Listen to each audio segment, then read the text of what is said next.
ဒီနေ့မှာတော့ကျွန်တော်တို့ရဲ့နာမည်ကြီးဘန်ကပီလမ်း50ကိုခေါ်တော့ပါမယ်ရှင်။တော့ကြပါမယ်နော်။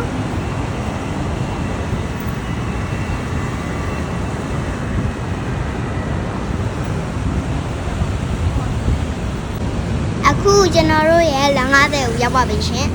။ဒီလမ်းကတော့မြန်မာမုံနေမြန်မာဆိုင်နေအစုံကိုရှိပါတယ်ရှင်။မသိရင်တော့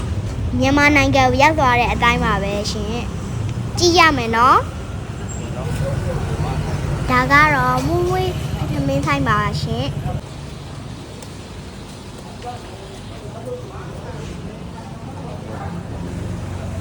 မြန်မာဆိုင်မှာဈေးဝယ်လိုက်အောင်ပါမယ်ရှင်။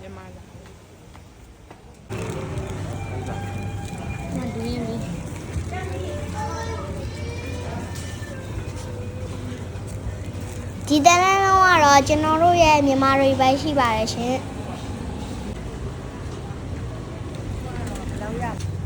ဒီဆိုင်ကဝက်ခောက်ကျော်တော်တော်စားလို့ကောင်းပါတယ်ရှင်